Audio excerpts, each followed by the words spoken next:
नमस्कार मेरे प्यारे साथियों, स्वागत है आप सभी का आपका अपना यूट्यूब चैनल जीटीएम क्लासेस में। दोस्तों, आज की इस वीडियो में हम आपके लिए बिहार बोर्ड धमाका सीरीज लेकर आए हैं, जिसमें साइंस, मैथ और सोशल साइंस ये तीनों सब्जेक्ट से दोस्तों 40 VVI ऑब्जेक्टिव क्वेश्चन रहेगा, जो मैट्रिक बोर्ड परीक्षा 2022 के लिए दोस्तों काफ़ी महत्वपूर्ण है। ठीक है, 100% दोस्तों यही पूछा जाएगा। ठीक है, इसलिए आप हमारे साथ इस वीडियो में शुरू से लेकर अंत तक बने रहिएगा। एक सेकंड भी दोस्तों इस वीडियो को आप स्किप नहीं कीजिएगा। ये वीडियो जो है आपके फाइनल बोर्ड परीक्षा के लिए काफ़ी शानदार साबित होगा। ठीक है, तो आइए हम 1 मिनट भी बिना समय गवाए हुए इस वीडियो को स्टार्ट कर देते हैं। देखिए पहला प्रश्न, पुतली के साइज को नियंत्रित करता है। ऑप्शन ए में लिखा हुआ है पचमाभी, बी में लिखा है परितारिका, सी में लिखा है नेत्र लेंस और डी में लिखा है रेटिना यानी कि दृष्टिपटल।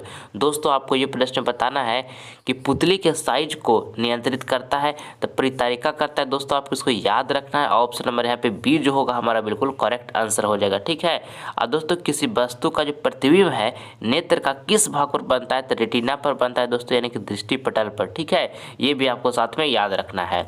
आइए अगला प्रश्न हम देखते हैं, दूसरा नंबर, मानव मस्तिष्क का औसत भार है। दोस्तों, काफ़ी महत्वपूर्ण प्रश्न है आपके फाइनल बोर्ड परीक्षा 2022 के लिए। प्रश्न आपको बताना है कि मानव मस्तिष्क का औसत भार, दोस्तों औसत भार कितना है तो औसत भार दोस्तों 1.4 kg है। ठीक है, आपको इसको याद रखना है, 1.4 kg मानव मस्तिष्क का औसत भार है। ऑप्शन नंबर है सी जो होगा बिल्कुल करेक्ट आंसर हो गया। आइए अगला प्रश्न हम देखते हैं, तीसरा नंबर, हीमोग्लोबिन की कमी से कौन सा रोग होता है। ललन टॉप प्रश्न है दोस्तों, आपको बताना है ये प्रश्न में कि हीमोग्लोबिन की कमी से कौन सा रोग होता है तो एनीमिया होता है दोस्तों। ऑप्शन नंबर यहाँ पे बी जो होगा बिल्कुल हमारा करेक्ट आंसर हो जाएगा। आइए अगला प्रश्न हम देखते हैं, चौथा नंबर, प्रकाश संश्लेषण होता है। काफ़ी महत्वपूर्ण प्रश्न है दोस्तों, आपको बताना है कि प्रकाश संश्लेषण होता है तो प्रकाश संश्लेषण दोस्तों दिन में होता है। ठीक है, ऑप्शन नंबर यहाँ पे बी जो होगा बिल्कुल करेक्ट आंसर हमारा हो जाएगा।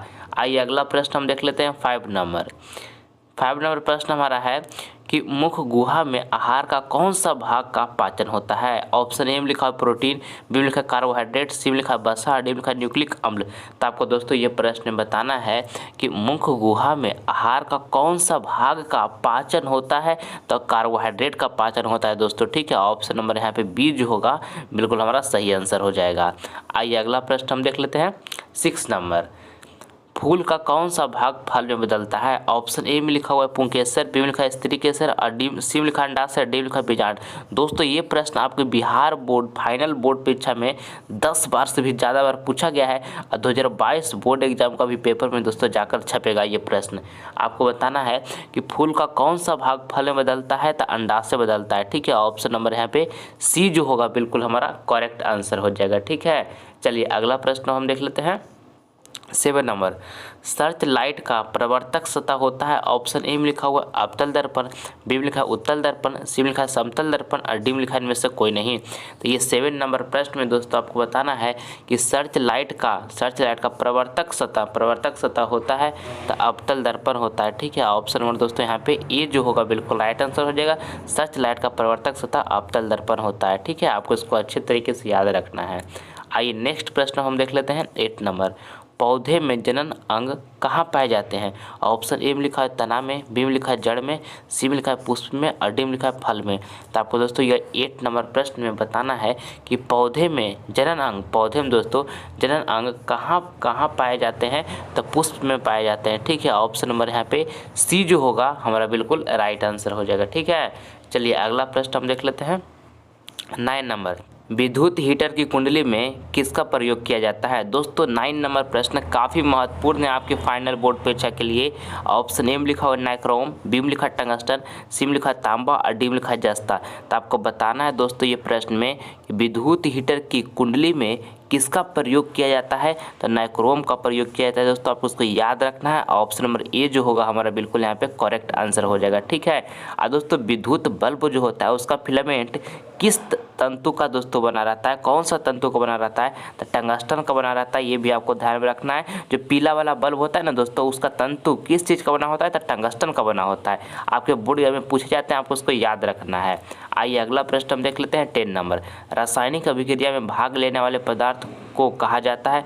काफ़ी महत्वपूर्ण प्रश्न है, आपको बताना है दोस्तों ये प्रश्न में कि रासायनिक अभिक्रिया में भाग लेने वाले पदार्थ को कहा जाता है तो अभिकारक कहा जाता है। ऑप्शन नंबर यहाँ पे ए जो होगा हमारा बिल्कुल राइट आंसर हो जाएगा। ठीक है, आइए अगला प्रश्न हम देख लेते हैं। 11 नंबर, किसी कुंडली का प्रतिरोध ज्ञात करने के लिए सूत्र है। दोस्तों आपको बताना है कि किसी कुंडली का प्रतिरोध ज्ञात करने के लिए सूत्र क्या है। तो सूत्र क्या होता है दोस्तों? V=IR होता है। ठीक है, ये फार्मूला का आपको हमेशा याद रखना है, जीवन में कभी भी नहीं भूलना है। V क्या होता है? IR होता है। देखिए यहाँ से R बराबर दोस्तों हम निकालेंगे तो R बराबर क्या हो जाएगा? V दोस्तों I हो जाएगा। ठीक है, जो कि देखिए कौन ऑप्शन में दिया हुआ है?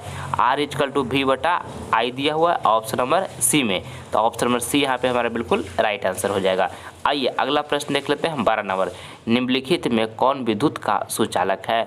ऑप्शन ए में लिखा हुआ सल्फर, बी में लिखा है क्लोरीन, सी में लिखा है ग्रेफाइट और डी में लिखा है आयोडीन। तो आपको दोस्तों ये प्रश्न बताना है कि निम्नलिखित में कौन विद्युत का सुचालक है। तो ग्रेफाइट जो है दोस्तों ये विद्युत का सुचालक है। ऑप्शन नंबर यहाँ पे सी जो होगा हमारा बिल्कुल करेक्ट आंसर हो जाएगा। आइए अगला प्रश्न हम देख लेते हैं। अगला प्रश्न दोस्तों 13 नंबर है, रक्त का थक्का किस अवयव के द्वारा बनता है? ऑप्शन ए में लिखा हुआ हीमोग्लोबिन, बी में लिखा है प्लेटलेट्स, सी में लिखा है प्लाज्मा और डी में लिखा है लसिका। तो दोस्तों आपको ये 13 नंबर प्रश्न में बताना है कि रक्त का थक्का किस अवयव के द्वारा बनता है? तो प्लेटलेट्स के द्वारा बनता है। दोस्तों आपको इसको याद रखना है। ऑप्शन नंबर यहाँ पे बी जो होगा हमारा बिल्कुल राइट आंसर हो जाएगा। ठीक है, देखिए जो ब्लड होता है दोस्तों, ब्लड वो लाल किसके कारण होता है? हीमोग्लोबिन के कारण दोस्तों ब्लड लाल होता है। ये भी आपको साथ में याद रखना है। आइए अगला प्रश्न हम देखते हैं 14 नंबर। और दोस्तों ये 40 ऑब्जेक्टिव क्वेश्चन जो आपको हम बता रहे हैं धमाका सीरीज, ये काफ़ी महत्वपूर्ण प्रश्न है दोस्तों आपके फाइनल बोर्ड परीक्षा 2022 के लिए। ठीक है, ये 40 में से बहुत सारे प्रश्न दोस्तों आपके फाइनल बोर्ड परीक्षा में हूबहू लड़ेगा, ये मेरा 100% गारंटी है। इसलिए आप इस वीडियो में 1 से लेकर 40 प्रश्न तक हमारे साथ कॉन्सेंट्रेशन के साथ बने रहिएगा। 1 सेकंड में दोस्तों इस वीडियो का आप स्किप नहीं कीजिएगा। ये वीडियो जो है आपकी फाइनल बोर्ड परीक्षा के लिए काफ़ी महत्वपूर्ण है। ठीक है, सारा प्रश्न चुनिंदा प्रश्न है इसमें। ठीक है, चलिए देखते हैं हम 14 नंबर प्रश्न है, जरा दृष्टि दोष का उपचार किस प्रकार का लेंस से किया जाता है? दोस्तों काफ़ी महत्वपूर्ण प्रश्न है। ऑप्शन ए में लिखा हुआ है अभिसारी, बी में लिखा है अवतल, सी में लिखा है अपसारी और डी में लिखा है बाइफोकल। तो देखिए जरा दृष्टि दोष जो है दोस्तों, यह दोस्त ओल्ड एज में होता है। कहने का मतलब बूढ़ा बुजुर्ग लोग के यह दोस्त होता है। ठीक है, और इस दोष में दोस्तों ना तो निकट की वस्तु स्पष्ट दिखाई देता है, ना तो दूर की वस्तु स्पष्ट दिखाई देता है। ठीक है, और इस दोष का हम उपचार किस प्रकार का लेंस से करते हैं? तो बाइफोकल लेंस से दोस्तों जरा दृष्टि दोष का हम उपचार करते हैं। ऑप्शन नंबर यहाँ पे डी जो होगा हमारा बिल्कुल राइट आंसर हो जाएगा। आपको इसको अच्छे तरीके से ध्यान में रखना है। आइए अगला प्रश्न हम देख लेते हैं।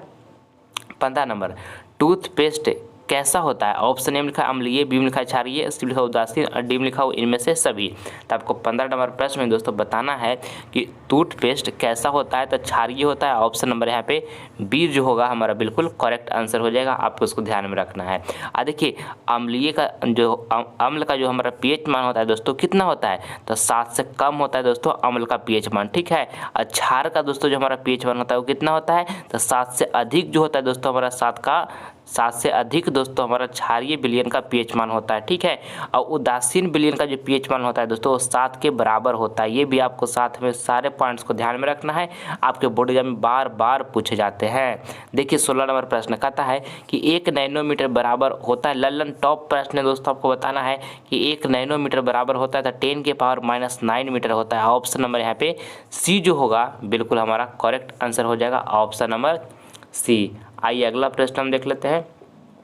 17 नंबर, फॉर्मिक अम्ल का IUPAC नाम है। ऑप्शन ए में लिखा हुआ मिथेनोइक अम्ल, बी में लिखा हुआ इथेनोइक अम्ल, सी में लिखा हुआ है प्रोपेनोइक अम्ल और डी में लिखा है इनमें से कोई नहीं। तो आपको 17 नंबर प्रश्न में दोस्तों बताना है कि फॉर्मिक अम्ल का IUPAC नाम है तो मिथेनोइक अम्ल है दोस्तों। आपको इसको याद रखना है अच्छे तरीके से। ऑप्शन नंबर ए जो होगा हमारा बिल्कुल यहाँ पे करेक्ट आंसर हो जाएगा। आइए अगला प्रश्न हम देख लेते हैं। 18 नंबर, डीजल का उपयोग होता है दोस्तों, काफ़ी महत्वपूर्ण प्रश्न है आपके फाइनल बोर्ड परीक्षा 2022 के लिए। आपको बताना है कि डीजल का उपयोग होता है तो ऑप्शन ए में लिखा है भारी वाहनों में, बी में लिखा हुआ है रेल के इंजनों में, सी में लिखा है विद्युत उत्पादन में और डी में लिखा है इनमें से सभी में। तो आपको बताना है दोस्तों कि डीजल का उपयोग होता है, देखिए भारी वाहनों में भी डीजल का उपयोग होता है, रेल के इंजन में भी होता है और विद्युत उत्पादन में भी होता है। तो राइट आंसर जो होगा इन सभी में, ऑप्शन यहाँ पे डी जो होगा बिल्कुल हमारा करेक्ट आंसर हो जाएगा। आइए अगला प्रश्न हम देख लेते हैं। 19 नंबर, समान नेत्र के लिए दूर बिंदु है। ऑप्शन ए में लिखा है 25 मीटर, बी में लिखा है 25 सेंटीमीटर, सी में लिखा हुआ है 25 मिलीमीटर और डी में लिखा है अनंत। आपको बताना है दोस्तों ये प्रश्न में कि समान नेत्र के लिए दूर बिंदु है, तो दूर बिंदु दोस्तों अनंत है समान मानव नेत्र के लिए, ठीक है। ऑप्शन नंबर डी जो होगा हमारा बिल्कुल करेक्ट आंसर हो जाएगा। और जब आपसे पूछते कि समान नेत्र के लिए दोस्तों निकट बिंदु है, तो निकट बिंदु दोस्तों 25 सेंटीमीटर है। ये भी आपको साथ में याद रखना है, आपके बोर्ड एग्जाम में पूछे जाते हैं। आइए अगला प्रश्न हम देख लेते हैं। 20 नंबर, और मेरे प्यारे साथियों, अगर जो अभी तक आप हमारे चैनल को सब्सक्राइब नहीं किए हैं तो प्लीज़ दोस्तों इस चैनल को आप सब्सक्राइब कर लें। हम दोस्तों आपके लिए एक एक वीडियो काफ़ी मेहनत से बनाते हैं, और अगर जो आप हमारे चैनल को सब्सक्राइब करते हैं, वीडियो को लाइक करते हैं, तो मुझे मोटिवेशन मिलता है दोस्तों नेक्स्ट वीडियो बनाने के लिए, ठीक है। इसलिए अगर जो अभी तक आप हमारे चैनल को सब्सक्राइब नहीं किए होंगे तो यहाँ पे दोस्तों आपका एक सब्सक्राइब का बटन दिख रहा होगा रेड कलर का, उसको क्लिक कर दोस्तों हमारे चैनल को आप सब्सक्राइब जल्द कर ले, ताकि जब भी हम लाइव क्लास आए लेकर आपके लिए, तो आप उसमें अच्छे तरीके से सबसे पहले पहुंच सके, यानी कि क्लास को दोस्तों अटेंड कर सके जब हम लाइव क्लास लेकर आपके लिए आएँ तो, ठीक है। इसलिए जल्द रेड बटन दबाइए और हमारे चैनल को सब्सक्राइब कर लीजिए। देखिए 20 नंबर प्रश्न, पौधे में भोजन किस रूप में जमा होता है। दोस्तों काफ़ी महत्वपूर्ण प्रश्न है, आपको बताना कि पौधे में भोजन किस रूप में जमा होता है। तब पौधे में भोजन दोस्तों स्टार्च रूप में जमा होता है, ठीक है। ऑप्शन नंबर यहाँ पे सी जो होगा हमारा बिल्कुल करेक्ट आंसर हो जाएगा। आइए अगला प्रश्न हम देख लेते हैं। 21 नंबर, ग्लूकोज में कार्बन के कितने अणु होते हैं। दोस्तों काफ़ी महत्वपूर्ण प्रश्न है आपके फाइनल बोर्ड परीक्षा 2022 के लिए। ये फाइनल परीक्षा में दोस्तों आपको 100% बोर्ड एग्जाम में जाकर टपकेगा ये क्वेश्चन, ठीक है। इसको आपको अच्छे तरीके से याद कर लेना है। देखिए कहता है ग्लूकोज में कार्बन के कितने अणु होते हैं। तो पहले ये बताए कि ग्लूकोज का सूत्र क्या होता है दोस्तों, तो C6H12 C6H12O6, ये दोस्तों हमारा ग्लूकोज का सूत्र होता है C6H12O6। और इसमें कहा कि ग्लूकोज में कार्बन के कितने अणु होते हैं, तो कार्बन के कितना अणु है, 6 अणु है दोस्तों कार्बन का। तो ऑप्शन नंबर यहाँ पे डी जो होगा हमारा बिल्कुल करेक्ट आंसर हो जाएगा।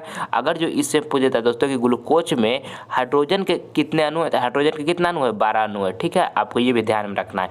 आइए अगला प्रश्न देखते हैं। 22 नंबर, दो क्रमिक सम संख्याओं का एचसीएफ होगा। दोस्तों काफ़ी महत्वपूर्ण प्रश्न है। देखिए आपको ये प्रश्न बताना है कि दो क्रमिक सम संख्याओं का एचसीएफ होगा। क्रमिक मतलब हुआ दोस्तों लगातार, ठीक है, यानी कि दो लगातार सम संख्याओं का एचसीएफ होगा। तो देखिए दो लगातार सम संख्या कौन होगा, 2 होगा और 4 होगा। ये दो लगातार सम संख्या है, इसका आपको एचसीएफ निकालना यानी कि मासा निकालना है। तो मासा निकालिए, 2 से लगाइए तो कितना टाइम में कट जाएगा, 2 दूनी के 4, यहाँ पे 4 आएगा कट जाएगा। एचसीएफ दोस्तों कितना आ गया, 2 आ गया, यानी कि ऑप्शन नंबर बी जो होगा हमारा बिल्कुल करेक्ट आंसर हो जाएगा। दोस्तों यहाँ पे हम दो लगातार सम संख्या 2 और 4 लिए हैं। आप 4 और 6 को लेकर भी दोस्तों बनाकर देखिएगा, आपका एचसीएफ 2 ही आएगा। कैसे देखिए, यहाँ 4 से लगाइएगा ना, तो कितना टाइम, एक टाइम लगेगा। यहाँ पे 4 आएगा, यहाँ पर कितना उतरेगा, 2 उतरेगा, फिर यहाँ पर कितना उतरेगा, 4, फिर 2 दूनी के 4, यहाँ पे कट जाएगा। कितना एचसीएफ आया, 2 आया, यानी कि दोस्तों हमारा 2 लगातार सम संख्याओं का एचसीएफ कितना आएगा, तो 2 आएगा, यानी कि दोस्तों हमारा ऑप्शन नंबर बी यहाँ पे बिल्कुल करेक्ट आंसर हो गया। आइए अगला प्रश्न हम देख लेते हैं। 23 नंबर, रैखिक समीकरण में चर के घात की संख्या होती है। दोस्तों आपको ये प्रश्न बताना है कि रैखिक समीकरण में चर की घात की संख्या होती है, तो 1 होती है दोस्तों चर की घात की संख्या, ठीक है। ऑप्शन नंबर ए जो होगा हमारा बिल्कुल यहाँ पे राइट आंसर हो जाएगा। और जब आपसे पूछेगा कि द्विघात समीकरण में चर के घात की संख्या होती है, तो 2 होती है, ये भी आपको साथ में याद रखना है, ठीक है। और जब पूछेगा कि त्रिघात समीकरण में चर की घात की संख्या होती है, तो 3 होती है, इसको भी आपको ध्यान में रखना है। आइए अगला प्रश्न हम देख लेते हैं। 24 नंबर, यदि a + b = 90 डिग्री तो cos a बराबर होगा। काफ़ी महत्वपूर्ण प्रश्न है दोस्तों। देखिए कहता है a + b = 90 डिग्री तो cos a बराबर होगा। तो यहाँ से देखिए a + b = कितना दिया हुआ है, 90 डिग्री दिया हुआ, ठीक है। अब यहाँ से हम क्या करते हैं, a बराबर निकालते हैं, तो क्या हो जाएगा, a बराबर निकालेंगे तो देखिए b को बराबर के उस साइड भेजेंगे तो माइनस हो जाएगा, यानी कि a बराबर दोस्तों क्या 90 - b आया। देखिए यहाँ पे cos a का आपको मान बताना है, तो यहाँ पे हम cos इसी तरह से लिख देंगे, एक जगह पर क्या लिख देंगे, 90 डिग्री - b लिख देंगे। तो cos 90 - थीटा क्या होता है दोस्तों, sin थीटा होता है। थीटा के ऊपर क्या है दोस्तों, b है, तो यहाँ पे b लिख देंगे। तो sin b जो होगा हमारा बिल्कुल करेक्ट आंसर हो जाएगा। ऑप्शन नंबर सी दोस्तों यहाँ पे हमारा बिल्कुल राइट आंसर हो गया, ठीक है। भूल से भी दोस्तों एग्जाम में sin a आंसर मत लगाइएगा, sin b दोस्तों हमारा आंसर आया है। तो ऑप्शन नंबर यहाँ पे सी जो होगा बिल्कुल करेक्ट आंसर होगा, ठीक है। आइए अगला प्रश्न हम देख लेते हैं। 25 नंबर कहता है कि यदि किसी घन के विकर्ण की लंबाई 6 × √3 सेंटीमीटर है तो इसके संपूर्ण पृष्ठ का क्षेत्रफल होगा। काफ़ी महत्वपूर्ण प्रश्न है, ध्यान से समझिएगा। देखिए आपको इसमें क्या निकालना है कि संपूर्ण पृष्ठ का क्षेत्रफल होगा। किसका संपूर्ण पृष्ठ का क्षेत्रफल निकालना है? तो घन का निकालना है। अब आपका विकर्ण दिया हुआ 6 × √3 सेंटीमीटर। तो दोस्तों संपूर्ण पृष्ठ का क्षेत्रफल जो होता है घन का 6 × भुजा स्क्वायर होता है। तो भुजा तो ये प्रश्न में दिया ही नहीं है, तो कहाँ से हमको संपूर्ण पृष्ठ का क्षेत्रफल निकलेगा? तो विकर्ण हमको दिया हुआ है ना दोस्तों, तो विकर्ण से हम भुजा निकाल लेंगे और भुजा जब निकल जाएगा तो संपूर्ण पृष्ठ का क्षेत्रफल निकल जाएगा। ठीक है, देखिए कैसे। विकर्ण का लंबाई हमारा कितना है? 6 × √3। तो विकर्ण बराबर जो हमारा घन के विकर्ण बराबर दोस्तों जो हमारा फार्मूला होता है वो क्या होता है? √3। ठीक है √3 गुने में भुजा होता है। घन का विकर्ण बराबर दोस्तों फार्मूला होता है √3 गुने भुजा। कितना दिया हुआ है घन का विकर्ण का हमारा लंबाई? 6 × √3 है। ठीक है, तो √3 से 3 यहाँ कैंसिल हो जाएगा, तो भुजा बराबर दोस्तों हमारा यहाँ से कितना निकल गया? भुजा बराबर दोस्तों हमारा 6 सेंटीमीटर निकल गया। अब भुजा निकल गया दोस्तों तो संपूर्ण पृष्ठ का क्षेत्रफल निकल जाएगा। संपूर्ण पृष्ठ का क्षेत्रफल क्या होता है दोस्तों घन का? तो 6 गुने दोस्तों भुजा स्क्वायर होता है संपूर्ण पृष्ठ का क्षेत्रफल घन का। ठीक है, अब देखिए यहाँ से 6 लिख देंगे। देखिए हमारा भुजा कितना है? 6 सेंटीमीटर है, यानी कि इसको हमको स्क्वायर करना है तो यहाँ पर कितना हो जाएगा? 36 हो जाएगा स्क्वायर करेंगे तो। और यहाँ से गुना कर लीजिएगा आगे, तो 6 × 36 कीजिएगा तो कितना रहेगा? 216 सेंटीमीटर स्क्वायर। स्क्वायर में आएगा दोस्तों, जब हम यहाँ क्षेत्रफल निकालते हैं तो स्क्वायर में आता है। ठीक है, तो 216 सेंटीमीटर स्क्वायर जो होगा हमारा बिल्कुल करेक्ट आंसर हो जाएगा, ऑप्शन नंबर बी। आइए अगला प्रश्न हम देख लेते हैं। 26 नंबर, सबसे छोटी अभाज्य संख्या और सबसे छोटी भाज्य संख्या का गुणनफल है। दोस्तों काफ़ी महत्वपूर्ण प्रश्न है। कहता है कि सबसे छोटी अभाज्य संख्या और सबसे छोटी भाज्य संख्या का गुणनफल है, तो सबसे छोटी अभाज्य संख्या जो होता है दोस्तों कितना होता है? 2 होता है। ठीक है, और सबसे छोटी भाज्य संख्या जो होता है दोस्तों कितना होता है? 4 होता है। ठीक है, और दोनों का गुणनफल करना है तो 2 × 4 की जगह तो कितना आ जाएगा? 8 आ जाएगा। यानी हमारा राइट आंसर दोस्तों ऑप्शन नंबर यहाँ पे सी हो जाएगा। ठीक है, सबसे छोटी अभाज्य संख्या कितना होता है दोस्तों? 2 होता है, और सबसे छोटी भाज्य संख्या कितना होता है? 4 होता है। दोनों का गुणनफल कर दिए, 8 आ गया, कोई दिक्कत नहीं। चलिए आगे बढ़ जाते हैं। और दोस्तों मेरे प्यारे साथियों, मैं आपको एक बात बता दूँ कि अगर जो आपका प्यारा सा यूट्यूब चैनल GTM क्लासेस है, अगर जो अभी तक इस GTM क्लासेस को सब्सक्राइब नहीं किए हैं तो प्लीज़ इस चैनल को आप सब्सक्राइब कर ले। इससे आपको फायदा क्या होगा? जब हम लाइव क्लास लेकर आएंगे तो नोटिफिकेशन जो होगा सबसे पहले आपको प्राप्त होगा। ठीक है, यहाँ पर दोस्तों आपको रेड बटन करके आपको सब्सक्राइब का बटन दिख रहा होगा, वहाँ पर दबाकर दोस्तों आप हमारे चैनल को जल्द GTM क्लासेस को सब्सक्राइब कर ले। ठीक है, चलिए अगला प्रश्न हम देख लेते हैं। 27 नंबर, काफ़ी शानदार प्रश्न है दोस्तों। 27 नंबर, ठीक है। एक पहिए का व्यास 40 सेंटीमीटर है, 176 मीटर दूरी तय करने में इसे कितने चक्कर लगाने पड़ेंगे? दोस्तों काफ़ी महत्वपूर्ण प्रश्न है, ध्यान से आप इसको समझिएगा। ठीक है, देखिए कहता है एक पहिए का व्यास 40 सेंटीमीटर है, ठीक है, और 176 मीटर दूरी तय करने में इसे कितने चक्कर लगाने पड़ेंगे? यानी दोस्तों आपको व्यास यहाँ पे 40 सेंटीमीटर दे दिया गया है और 176 मीटर दूरी तय, यानी दोस्तों आपको डिस्टेंस जो है 176 मीटर दे दिया गया है और कहा कि कितने चक्कर लगाने पड़ेंगे, यानी दोस्तों आपको यहाँ से एन निकालना है। तो एक फार्मूला होता है, आपको इसको याद रखना होगा। डी बराबर दोस्तों फार्मूला क्या होता है? 2πr/n होता है। ये फार्मूला का आपको याद रखना है। डी बराबर क्या होता है? 2πr/n होता है। हमारा डिस्टेंस कितना दिया हुआ दोस्तों? 176 दिया हुआ दोस्तों, 176 मीटर दोस्तों हमारा यहाँ पे डिस्टेंस दिया होता है। डिस्टेंस लिख दिए और बराबर में यहाँ पे 2 लिखेंगे और देखिए पाई का मान यहाँ पर कितना हो जाएगा? 22/7 हो जाएगा, तो 22/7 लिख देंगे। अब देखिए दोस्तों हमारे यहाँ पे व्यास कितना दिया हुआ है? 40 सेंटीमीटर दिया हुआ है। तो रेडियस दोस्तों यानी कि त्रिज्या कितना हो जाएगा? 20 सेंटीमीटर हो जाएगा, क्योंकि दोस्तों व्यास का आधा जो होता है वो त्रिज्या होता है। ठीक है, तो यहाँ पे 20 सेंटीमीटर हम त्रिज्या लिख लेंगे और देखिए यहाँ सेंटीमीटर में दोस्तों इसको मीटर में कन्वर्ट करने के लिए हम 100 से भागा दे देते हैं। क्यों मीटर में कन्वर्ट किए? क्योंकि बराबर की साइड मीटर में है, तो दोनों साइड यूनिट हमको इस साइड मीटर में, तो इस साइड भी हमको मीटर में रखना होगा, यानी दोनों साथ सेम यूनिट रखना होगा। तो यहाँ पर दोस्तों 100 से भागा देकर सेंटीमीटर से हम मीटर में कन्वर्ट कर लिए और एन यहाँ पर इंटू में इसी तरह से लिख देंगे। अब यहाँ से एन निकालना है दोस्तों, कहा कितने चक्कर लगाने पड़ेंगे, तो एन यहाँ निकालेंगे, हमारा क्वेश्चन बन जाएगा। यहाँ से काटिए तो 20 × 5 कितना हो जाएगा? 100 हो जाएगा। ठीक है, यहाँ से 22 से काटिएगा दोस्तों तो कितना टाइम कटेगा? 8 टाइम में कट जाएगा। और यहाँ से 2 से काटिएगा तो 2 चौके के कितना हो जाएगा? 8 हो जाएगा। अब यहाँ से एन बराबर निकालिएगा दोस्तों तो क्या हो जाएगा? 7 × 5 = 35। अब 35 गुने दोस्तों 4 कीजिएगा तो कितना आ जाएगा? 35 गुने 4 कीजिएगा तो 140 आ जाएगा। यानी दोस्तों एन बराबर हमारा कितना आ गया? एन बराबर 140 आ गया। यानी कि कितने चक्कर लगाने पड़ेंगे? तो 140 चक्कर लगाने पड़ेंगे। ऑप्शन नंबर यहाँ पे ए जो होगा हमारा बिल्कुल राइट आंसर हो गया। आई होप आपको क्लियर हो गया होगा। आइए अगला प्रश्न हम देख लेते हैं 28 नंबर। साइन 90 डिग्री माइनस ए किसके बराबर है? काफ़ी महत्वपूर्ण प्रश्न है दोस्तों, आपको बताना है कि साइन 90 माइनस ए किसके बराबर है? तो कॉस ए के बराबर है दोस्तों। ऑप्शन नंबर यहाँ पे बी जो होगा हमारा बिल्कुल राइट आंसर हो जाएगा। ये फार्मूला है, आपको इसको याद रखना है, ठीक है। चलिए अगला प्रश्न हम देख लेते हैं 29 नंबर। एपी के क्रमागत पदों का अंतर को क्या कहते हैं? दोस्तों ललन टॉप प्रश्न है, आपके बोर्ड एग्जाम के लिए बहुत बार बोर्ड एग्जाम में पूछा गया, वेरी वेरी इंपॉर्टेंट प्रश्न है दोस्तों, आपके फाइनल बोर्ड परीक्षा 2022 के लिए। आपको बताना है कि एपी के क्रमागत पदों के अंतर को क्या कहते हैं? तो शार्प अंतर कहते हैं दोस्तों, जिसको हम इंग्लिश में कॉमन डिफरेंस बोलते हैं, ठीक है, जिसको दोस्तों डी से डिनोट किया जाता है। ये भी आपको साथ में ध्यान रखना है। तो ऑप्शन नंबर दोस्तों यहाँ पे डी शार्प अंतर बिल्कुल राइट आंसर हो गया। आइए अगला प्रश्न हम देख लेते हैं 30 नंबर। यदि 4 tan थीटा इक्वल टू 4 हो तो tan थीटा का मान है, देखिए tan यहाँ पर दोस्तों लिखा हुआ है, थीटा का मान है। तो देखिए इसको किस तरह से आपको बनाना है। यहाँ पे लिखा 4 tan थीटा इक्वल टू 4 लिखा हुआ है और आपको यहाँ पे थीटा का मान पूछा गया है। तो इसको इस तरह से हम लिख सकते हैं, यहाँ पे लिख लेंगे tan थीटा और बराबर में यहाँ पे 4 था ना, तो देखिए यहाँ 4 जो गुणा था बराबर के उस साइड भेज देंगे तो क्या भागम हो जाएगा, तो यहाँ 4 से 4 क्या हो जाएगा, कैंसिल हो जाएगा।